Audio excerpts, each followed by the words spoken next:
Skont il-Gvern, l-inflazzjoni raħset iżda l-NSO qed jgħid eżattament l-oppost u n-nies fit-triq qed iħossu il-pis tal-prezzijiet. Aktar kmieni din is-sena l-Gvern kien introduċa l-iskema Stabilta fejn 15-il tip ta' prodott raw traħis fil-prezz tagħhom.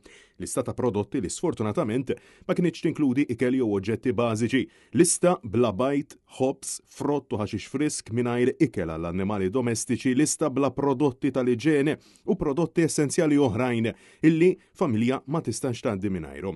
Wara li ħarġet din l-iskema minima, bosta msieħba soċjali flimkien ukoll mal-Partit Nazzjonalista appellaw lil Robert Abela biex jestendi u jkabbar il-lista.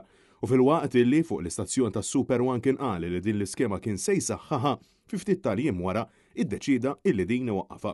L-argument tal-Labor hu illi l-inflazzjoni naqset madankollu b'mod mill-aktar ironiku l-aħħar ċifri maħruġa mill-Uffiċċju Nazzjonali tal-Istatistika uraw illi l-inflazzjoni għadha fuq l-istess livelli ta' meta ġiet introdotta din l-iskema.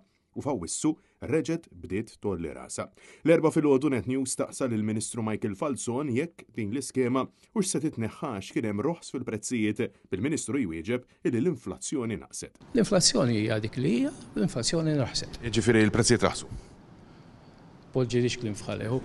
Staqsejna lill-Ministru responsabbli mill-familja jekk il-Gvern hux se jkun qiegħed jagħti widen lill-imsieħba soċjali u lill-Partit Nazzjonalista u jellimina darba l-dejjem it-taxxa minn fuq l-għajnuna tal-kola. Falzon ifarfar kollox fuq il-Ministru Klaj Karwana. Taxxa fuq l-għajnuna tal-kola ħadd neħuha f'dil budget.